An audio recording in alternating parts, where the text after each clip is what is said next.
because you never can tell. There just might be a gremlin in your house.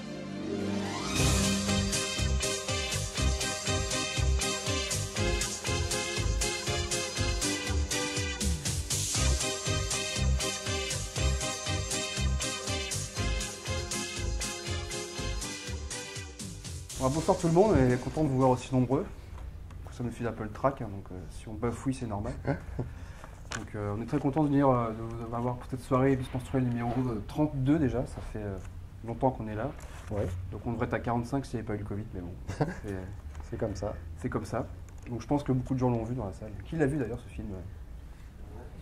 Ah merde, c'est la version philippine, hein, donc c'est les Ghoulies en fait qu'on passe. Non, on a décidé de passer ce film un petit peu connu. On a hésité entre plusieurs films, mais sûr on s'est dit que ça pouvait être cool. Surtout dans la période de Noël qui arrive. Hein, c'est un film de Noël qui est devenu culte avec les années. Pourtant il est sorti en juin. Donc c'est quand même fort, quoi.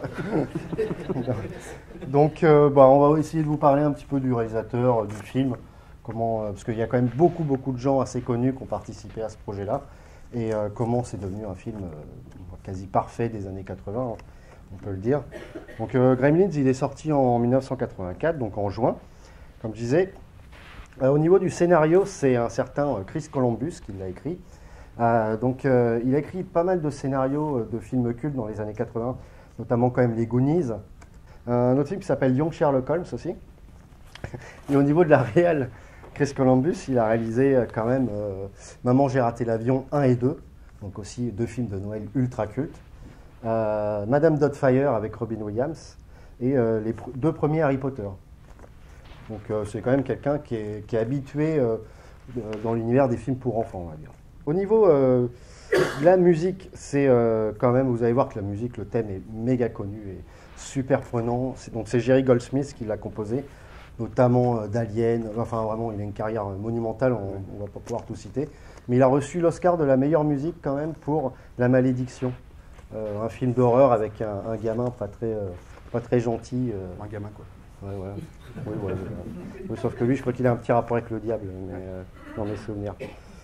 Alors au niveau de la production, c'est coproduit entre la Warner Bros et la boîte de production de Steven Spielberg quand même, donc qui était producteur exécutif.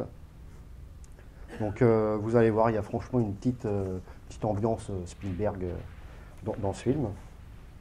Au niveau du budget, mine de rien, c'est pas si énorme que ça. C'est 11 millions. Alors, vous allez voir, il y a beaucoup d'effets pratiques. C'est beaucoup tourné dans des studios. Mais par contre, le film, il a explosé à sa sortie. Tout le monde est allé le voir. Et du coup, il a rapporté plus de 200 millions au box-office. Donc, ce qui est vraiment très très bien.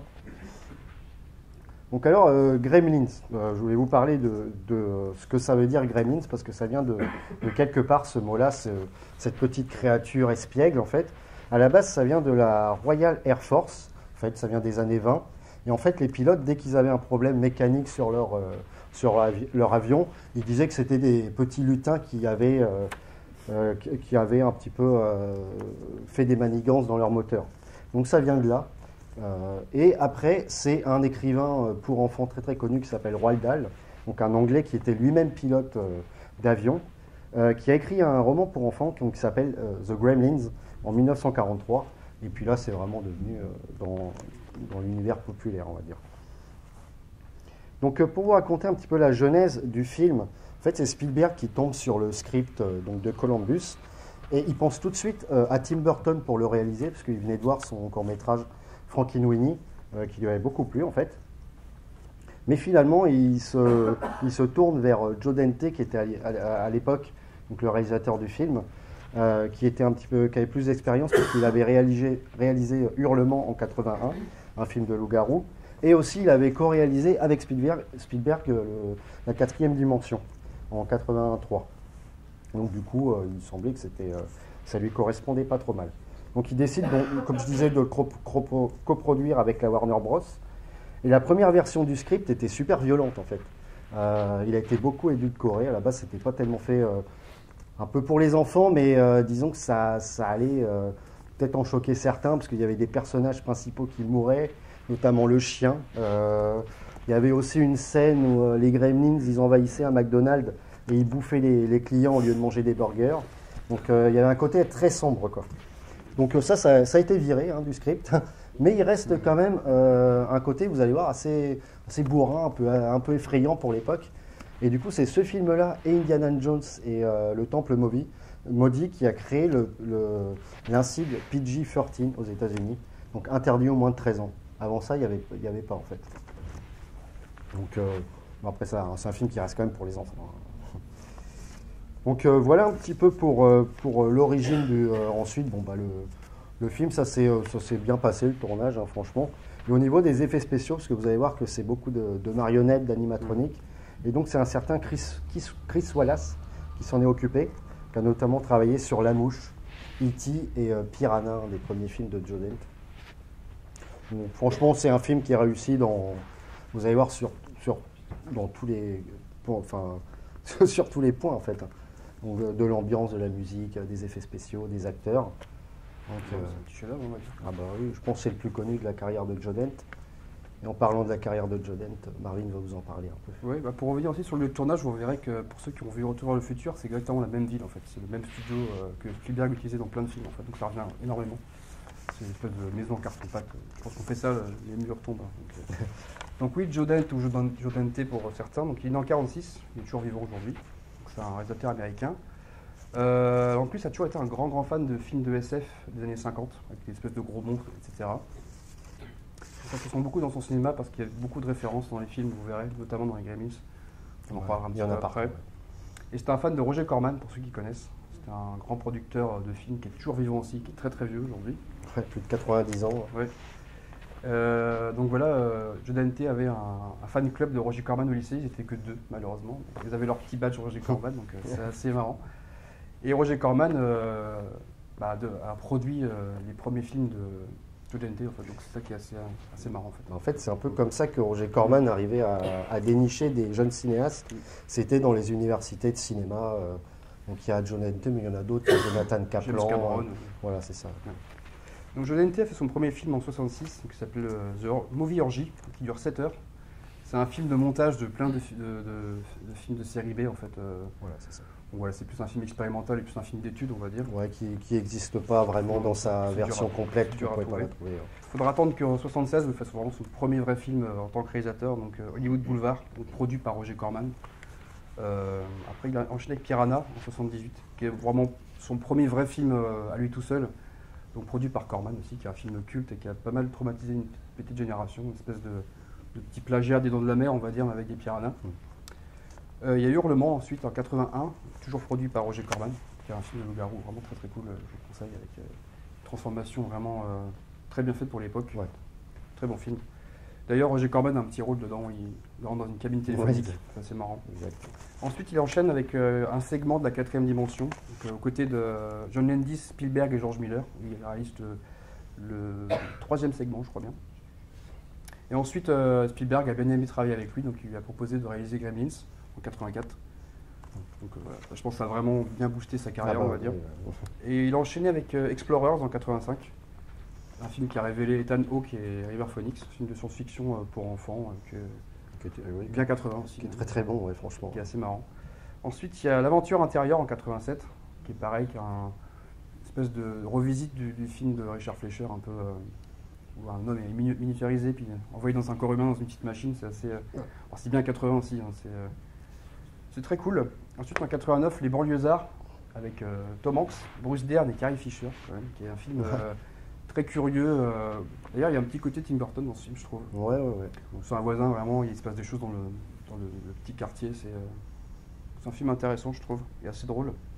En 90, Les Gremlins 2, qui n'est pas un projet à l'initiative de Dante. On lui a proposé de le faire, mais voilà, il a accepté.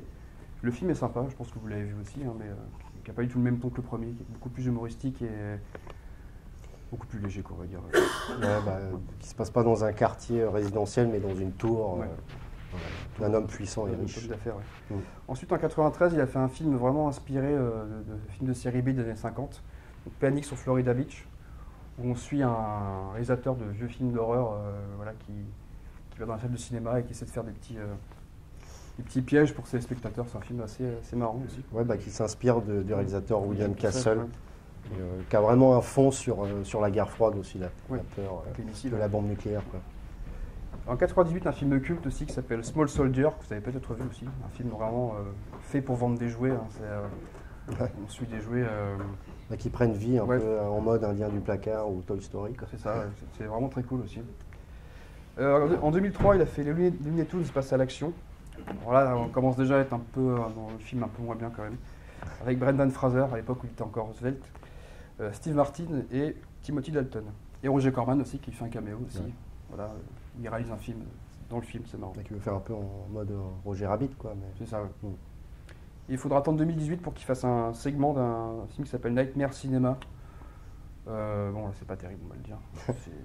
Oui, c'est avec un tueur de slasher, Mathieu. Ouais, c'est... Ouais, qui se passe dans une cabane dans les bois, donc c'est bien. Franchement, c'est pas terrible. Ouais, il réalise plus trop hein, depuis un certain temps, de temps en temps, quelques films. Après, il a 77 ans aussi. Donc, Oui, voilà. Puis je pense que là, il est bien, là, niveau pognon. Donc vous allez voir qu'au au niveau du casting aussi, le film est intéressant. oui, donc le rôle principal, c'est Zach Galligan, qui fait le rôle de Billy. Alors, c'est un acteur, je vais pas trop vous parler de lui parce qu'il a franchement une petite carrière, une dizaine de films et vraiment des petits films assez mineurs. Par contre, je vais vous parler de son doublage parce que ce soir, vous voyez un film en VF. Donc, son acteur, on va pas dire doubleur parce que ça les énerve énormément. Donc, c'est Jean-François Vléric. Donc, son nom vous dit pas quelque chose. Son vrai nom, c'est Morin. Donc, c'est le petit frère de Patrick Devers. Donc, qui faisait tous des doublages dans la famille. Hein. Un autre frère aussi, Dominique Coyon-Morin, qui fait la VF de Nicolas Cage, son frère aussi. Donc, lui, il est surtout connu pour faire la voix de Brad Dourif dans Le Seigneur des Anneaux, le personnage de Grima. Il a doublé aussi Martin Short et Bill Moseley aussi dans les films de Rob Zombie. Pour ne citer que les plus connus, parce qu'il a fait énormément de choses. Rôle féminin, donc il y a Phoebe Cates qui fait la petite copine. petite copine de Billy, qui fait le personnage de Kate. Alors là, pareil, carrière, bon, pas grand chose. Quoi. Elle joue dans le 2 aussi, comme la plupart des castings, mais voilà, ça n'y a pas forcément porté chance ce film. C'est bizarre. Bon, les plus coquins d'entre nous se rappellent aussi quand même de Phoebe Cates pour sa scène de la piscine dans Ça chauffe au lycée Richmond de Amy Heckerling, avec notamment un Sean Penn en surfeur complètement débile. Et c'est vrai que les deux films Gremlins sont vraiment ses films les plus connus. On a pu la voir aussi dans quelques teen movies, Le collège s'envoie en l'air, ou des choses comme ça. Le rôle du père, tu peux en parler au Texton si tu veux. Oui, alors dedans c'est une sorte d'inventeur, mais un peu naze, hein, parce que Raté, ouais. toutes ces inventions partent en cacahuète. Donc il est joué par Hoy Axton, donc c'est un Américain qui est né en 38 et décédé en 99. Et il est aussi connu pour être musicien, parce qu'il a une voix assez puissante et assez profonde. Donc un musicien de folk et country. Il a composé quand même des morceaux, notamment un qui est assez connu, qui s'appelle The Pusher, qui a été repris par le groupe Steppenwolf, qui est un morceau de rock, hard rock des années 70. Il y a aussi un autre morceau qui s'appelle Greenback Dollar, qui a été beaucoup repris, et notamment par les Kingston Trio. Donc voilà, il a quand même pas mal composé. Je vous conseille d'aller voir sa première période folk, elle est franchement très très bien. Après, au niveau... pour moi, c'est plus un chanteur qu'un acteur. Parce qu'au final, apparemment, d'ailleurs, les producteurs ne voulaient pas spécialement cet acteur-là. Hein. Et donc, il a joué dans quelques séries, notamment Bonanza, des choses comme ça. On parlait de sa VF aussi, parce qu'il a une VF très très connue, surtout à l'époque, c'est Marc de Géorgie. Pas forcément grand chose, hein, mais il a quand même doublé Robert Redford, David Carradine, Klaus Kinski, Brian Donley dans le premier Rambo, Bruce Dern, Burt Reynolds, Bob Hoskins dans Roger Rabbit, c'est lui. Voilà. Mako dans Conan, vous l'avez entendu dans Star Wars, et la plupart des films sur 10-80, quasiment chaque fois il est là en fait. Ouais. C'est un mec qui a doublé pas loin de 400 films, donc c'est assez énorme quand même. Voilà. Il a une voix très particulière, vous allez le reconnaître direct. Au niveau du casting aussi, donc il y a Francis Lee McCain qui fait la mère de Billy, qui a joué dans quelques films, dont Footloose, Retour vers le futur, Stand By Me, Scream et Jugé coupable de Clint Eastwood. Il y a Dick Miller aussi qui joue dans le film. Alors c'est un acteur qu'on aime beaucoup avec Bastien, qui a joué dans beaucoup de films de Roger Corman, au moins une vingtaine. Cara Faciès, ça c'est intéressant. Qui est mort il n'y a pas très longtemps. Ouais, qui est mort il n'y a pas très longtemps. À un âge assez avancé quand même. Donc oui, comme il disait, qui a joué dans tous les films de Joe Dante. Parce que vu que Joe Dante était un fan de Roger Corman et que Roger Corman, en fait, il faisait partie de sa troupe, Dick Miller. Par exemple, dans Fureur Apache, c'est un acteur, il n'avait pas assez d'acteurs, Roger Corman, donc du coup il lui dit tu vas faire un cow-boy et un indien aussi. Donc c'est un acteur qui joue le voisin, qui est un petit peu tout le temps énervé, qui veut consommer que américain. Vous allez voir, il a une tête incroyable. Mais qui est assez tendre aussi. Ouais, c'est un super acteur. Moi, je suis fan. Bah, vous l'avez vu dans Terminator aussi, c'est l'arburier qui se fait déglinguer. Voilà, c'est ça. Il joue 2 minutes, mais je trouve que la scène est assez incroyable. incroyable quoi. Il joue aussi dans Piranha, 1941 de Spielberg, qui est très sympa. Et Extra Sensu aussi, où il reprend ce rôle d'armurier. Ouais. Petit caméo marrant. Alors dans ce film, il est doublé par Serge Lorca. Pareil, vous ne devez pas connaître, c'était la première voix du premier Yoda. Donc voilà, une voix que vous allez reconnaître aussi, j'imagine. Ensuite, on peut aussi citer Ki Luke, donc c'est un acteur d'origine chinoise, qui n'est pas très connu non plus, mais c'est Monsieur Wing dans le film, c'est le propriétaire de Gizmo. Donc pareil, qui est doublé par George Aminel, donc pour ceux qui connaissent, c'était la voix de Dark Vador aussi. De Yul Brynner, Orson Welles, Charlton Heston, Gros Minet aussi, le premier Gros Minet. Une voix assez grave aussi, très très connue. Je peux aussi parler de Corey Feldman. Oui, et donc il y a le petit voisin de l'acteur principal, donc, qui est joué par Corey Feldman. Donc lui, c'est un acteur, on va dire un enfant star en fait, qui était hyper connu dans les années 80, qui a enchaîné les gros classiques, les gros succès au box-office. Donc il est né en 71, il est toujours vivant. Et donc on peut citer Vendredi 13, chapitre 5 en 85, chapitre 4, pardon, Les Goonies en 85, Stand By Me en 86 de Rob Reiner, Génération perdue, un film de vampire avec Kiefer Sutherland qui est plutôt cool, Les Banlieusards du coup de Joe Dante. Et donc en fait c'est un acteur, c'est assez triste quand on le voit aujourd'hui parce que c'est un gars qui a aussi essayé de se lancer dans la musique plusieurs fois, qui était un ami et un grand fan de Michael Jackson. Et en fait, il a connu un gros déclin dans les années 90, parce qu'il a eu des gros problèmes de drogue. Par exemple, il s'est fait, comment dire, pas déshérité, mais que ses parents n'avaient plus de droits sur lui, émancipé à 15 ans, parce qu'il pensait que ses parents, en fait, lui volaient de l'argent, lui donnaient pas, parce que c'était eux qui géraient son salaire. Et il a lancé aussi beaucoup d'accusations, essayé de prouver qu'il y avait un réseau pédophile à Hollywood dans les années 80, notamment son ami avec qui il a joué, qui s'appelle Corey Haim, qui s'est suicidé en 2010. Enfin, il a une vie vraiment compliquée, je vous conseille d'aller voir. Il a fait une interview avec Steve-O, où ils sont dans juste un camion et puis il raconte sa vie, son problème d'alcool, de drogue, parce qu'il était alcoolique à partir de 14 ou 15 ans.